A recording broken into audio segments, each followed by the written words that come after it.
Hello dear students, today our topic is money in a modern economy.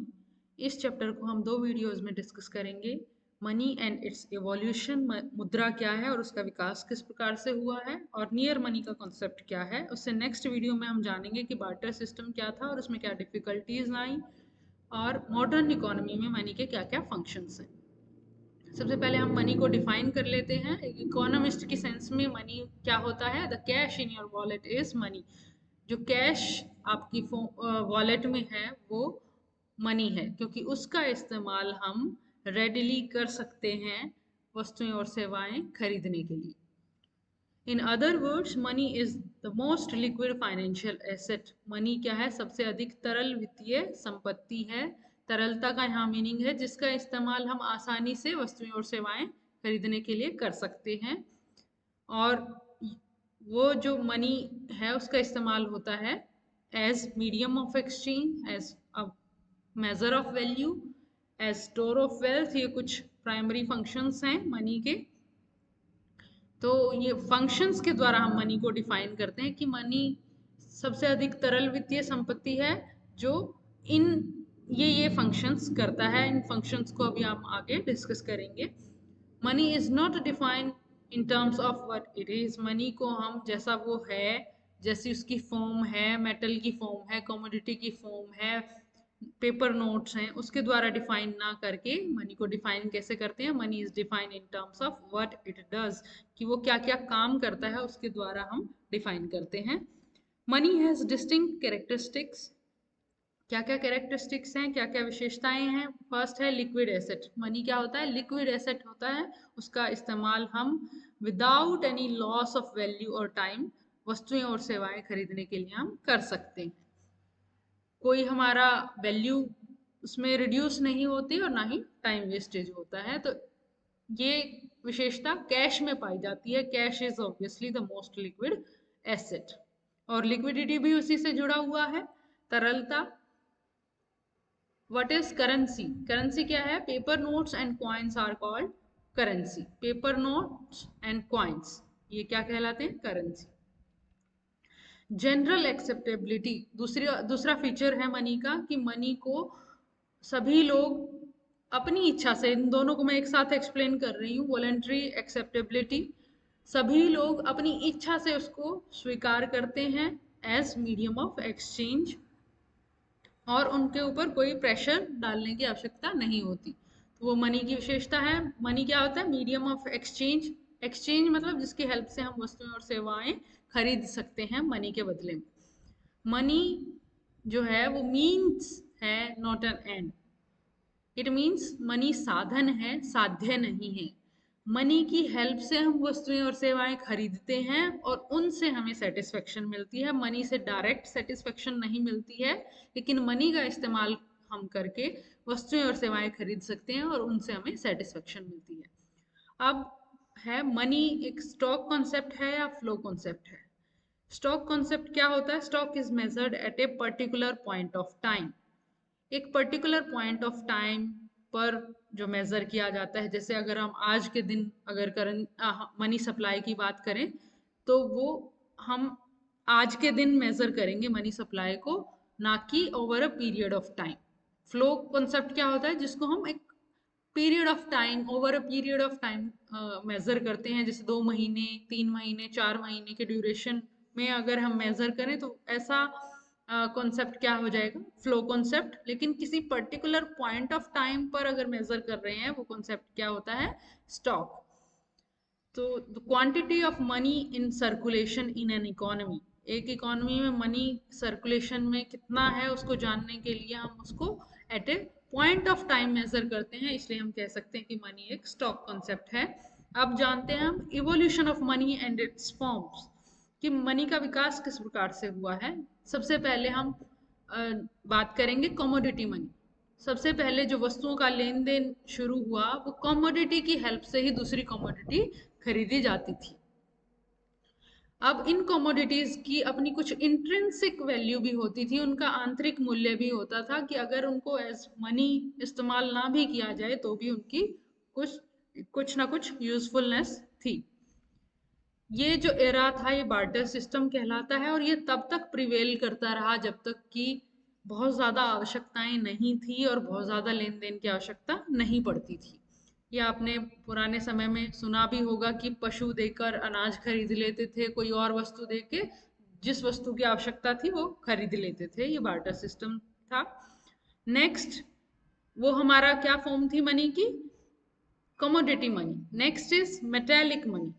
Metal की form में, चाहे वो metal gold है, silver है, ब्रॉन्ज है, मेटल की फॉर्म में जब इस्तेमाल होने लगा मनी तो उसको कहा गया मेटेलिक मनी।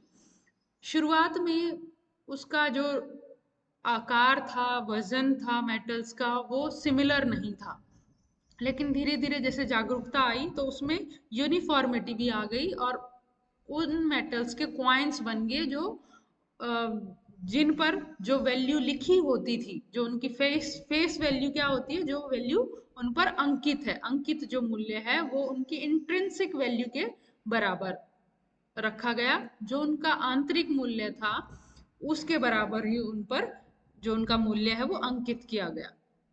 लेकिन फिर धीरे धीरे लोगों ने उनमें से चोरी करना शुरू कर दिया, कॉइन्स में से मेटल्स को, क्योंकि उनकी इंट्रिंसिक वैल्यू थी, इस वजह से उसमें से चोरी होनी शुरू हो गई। और उसको रोकने के लिए मिलिंग स्टार्ट हुआ। मिलिंग एक ऐसी टेक्निक है जिसमें कॉइन्स के एज जो किनारे हैं इस प्रकार से बनाए जाते हैं ताकि कॉइन को तोड़कर उसमें से मेटल ना चोरी किया जा सके। तो ये कहलाता है मिलिंग।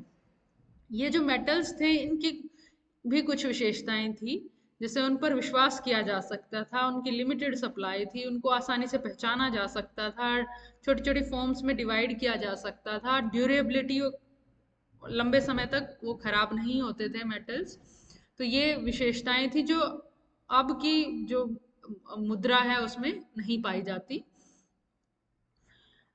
मतलब ये कुछ यूनिक कैरेक्टरिस्टिक्स थी मेटल फॉर्म में जब हम मनी को इस्तेमाल करते थे। कुछ प्रॉब्लम्स भी आई, वो हम अभी आगे डिस्कस करेंगे। अब है करेंसी डीबेसमेंट। डीबेसमेंट कौन करता था? जो राजा थे वो क्या करते थे, जो यहाँ पर हमने ऊपर बात करी कि जो उन पर अंकित मूल्य था वो उनके जो इंट्रिंसिक वैल्यू है, जो आंतरिक मूल्य है उसके बराबर था। लेकिन राजा कई बार क्या करते थे, उसका उसमें से कुछ मेटल निकाल लेते थे, तो उसकी वजह से इम्बैलेंस हो जाता था। जो मुद्रा का आंतरिक मूल्य था और उस पर जो अंकित मूल्य था उन दोनों में डिफरेंस हो जाता था। और ऐसा करने से उनके पास जो है लिमिटेड जो मेटल होता था उससे वो ज्यादा कॉइन सप्लाई कर सकते थे। तो ये जो प्रोसेस है ये कहलाता था करेंसी डीबेसमेंट, उसके मूल्य में गिरावट हो जाना। और दूसरा कॉन्सेप्ट है ग्रेशम्स लॉ, ग्रेशम का नियम। ये कई बार बच्चों ऑब्जेक्टिव टाइप क्वेश्चंस में पूछ ली जाती हैं ये टर्म्स, तो आप इन टर्म्स को ध्यान से सुनेंगे हर एक टर्म को, और आपके शॉर्ट आंसर टाइप क्वेश्चन में भी पूछी जा सकती हैं। ग्रेशम लॉ क्या है? Bad money drives out good money from the economy. जो बैड मनी है वो गुड मनी को आउट कर देता है इकोनॉमी से, सर्कुलेशन से। ऐसा कैसे होता है? जैसे अगर मैं आपको नोट्स के फॉर्म में इसको समझाऊं, अगर आपके पास एक नकली नोट है तो आप जल्दी से उससे छुटकारा पाना चाहेंगे, उसको जल्दी से उसकी हेल्प से हम वस्तुएं सेवाएं खरीदेंगे। और ऐसे ही अगर वो दूसरे किसी व्यक्ति के हाथ में चला जाता है, वो भी क्या करेगा, उसको जल्दी से यूज करेगा। तो ऐसे हम जो बैड मनी है वो ज्यादा सर्कुलेशन में आ जाता है और उसकी वजह से गुड मनी इकोनॉमी के सिस्टम से आउट हो जाता है। ये कहलाता है Gresham's law. Next is paper money. Metals का जो एक मेटल फॉर्म में जब मनी को इस्तेमाल किया गया, उसका एक वीक पॉइंट क्या था कि मेटल्स को जब ट्रांसपोर्ट करना पड़ता था तो वो उसमें काफी दिक्कतें आती थी। तो उन परेशानियों और रिस्क से बचने के लिए क्या शुरुआत हुई कि जो साहूकार हैं उनसे सर्टिफिकेट्स ऑफ डिपॉजिट प्राप्त किए गए। वो पेपर की फॉर्म में होते थे कि अगर जैसे हम मान लें कि एक ही जो साहूकार है उसी का एक ऑफिस यहाँ मान लीजिए हरियाणा में है और एक ऑफिस आसाम में है, तो यहाँ से वो सर्टिफिकेट्स ऑफ इशू हम प्राप्त कर सकते थे, या जिसको भी लेन देन करना होता वो वहाँ मेटल जमा कराकर सर्टिफिकेट्स ऑफ डिपॉजिट प्राप्त कर लेता और आसाम में वो दिखाकर वस्तुएं और सेवाएं खरीद सकता था। ये मैंने बहुत दूरी का एग्जाम्पल ले दिया क्योंकि पहले इतना ट्रांसपोर्टेशन के मीन्स नहीं थे, लेकिन आप ये समझ सकते हैं एक जगह से दूसरी जगह पर मेटल्स ना ले जाकर सर्टिफिकेट्स ऑफ डिपॉजिट का इस्तेमाल होने लगा। अब जब इस तरीके से जब सुविधा हुई तो फिर क्या है, चाइना में सबसे पहले पेपर मनी स्टार्ट हुआ। इसी से पेपर मनी से जुड़े हुए दो टर्म हैं, लीगल टेंडर, विधि ग्राह्य। Legal tender is anything that by law must be accepted when offered. Legal tender क्या होता है, जिसको जो लॉ द्वारा लागू होता है, जिसको सभी को एक्सेप्ट करना होता है। लीगल टेंडर में भी लिमिटेड और अनलिमिटेड, वो लिमिटेड भी हो सकता है अनलिमिटेड। जैसे इंडिया में जो currencies of small denomination in India, जो कॉइन्स हैं कम मूल्य के, वो लिमिटेड लीगल टेंडर हैं, और जो नोट्स हैं वो अनलिमिटेड लीगल टेंडर हैं। इसका क्या मीनिंग है कि हम जो पेमेंट कर सकते हैं कॉइन्स में, हम एक लिमिटेड पेमेंट कर सकते हैं, ना कि हम करोड़ों की पेमेंट, लाखों की पेमेंट, अरबों की पेमेंट कॉइन्स में नहीं कर सकते, उसकी एक लिमिट है। तो वो हो गया लिमिटेड लीगल टेंडर। और नोट्स में हम कितनी भी कर सकते हैं। अब जैसे गवर्नमेंट ने उसको भी एक तरीके से हम कहीं लिमिटेड कर दिया है, जैसे 2 लाख तक का कैश हम इस्तेमाल कर सकते हैं लेन देन में पर डे। तो वो भी एक तरीके की लिमिटेशन है। अदरवाइज नोट्स में क्या था, पहले अनलिमिटेड ट्रांजैक्शंस हो सकते थे। Next is fiat money. Fiat money क्या होता है, fiat money can be exchange only for another रूपी। अगर रुपए की हम बात करें, ऐसा मनी, प्रादिष्ट मुद्रा, ऐसा मनी जिसका उसी की फॉर्म में चेंज हो सकता है। Fiat money is that money which is created and issued by the state. जो स्टेट द्वारा इशू और क्रिएटेड होता है, is not convertible by law into anything other than itself. वो अपने ही रूप में उसका चेंज हो सकता है, ना कि किसी और रूप में। जैसे नोट्स पर लिखा होता है, वो नेक्स्ट पॉइंट में है आई थिंक। तो फिएट मनी क्या है, जो गवर्नमेंट लागू करती है, क्रिएट करती है, और उसका वही फॉर्म रुपी का रुपी में ही चेंज हो सकता है, तो वो कहलाएगा फिएट मनी। नेक्स्ट, इसमें ही हमारा जो फॉर्म्स की हम बात कर रहे थे, पेपर करेंसी, उसमें क्या आया, पेपर करेंसी, पेपर मनी, कुछ भी इसको कहें। फ्रैक्शनली बैक्ड पेपर मनी। फ्रैक्शनली बैक्ड मतलब आंशिक तौर पर जो एक तरीके से बेस कहें मनी का, जो पेपर मनी सर्कुलेशन में है, उसका जो बेस है वो रिजर्व्स होते हैं गोल्ड के, और वो गोल्ड में भी हो सकते हैं, करेंसी में भी हो सकते हैं, लेकिन कुछ रिजर्व्स होते हैं, उनकी हेल्प से हम जो पेपर करेंसी है उसकी हेल्प से गोल्ड ले सकते हैं उनके बदले में। अगर वो जितना हमारे पास रिजर्व्स हैं, आरबीआई के पास रिजर्व्स हैं, उतना ही अगर मनी सप्लाई हो रखा है, तो वो पूरा का पूरा कन्वर्टेबल है। अगर किसी व्यक्ति को नोट्स के बदले गोल्ड चाहिए तो वो कन्वर्ट कर सकता है। लेकिन अगर रिजर्व्स कम हैं और नोट्स ज़्यादा इशू कर रखे हैं, तो वो कहलाएंगे फ्रैक्शनली बैक्ड पेपर मनी।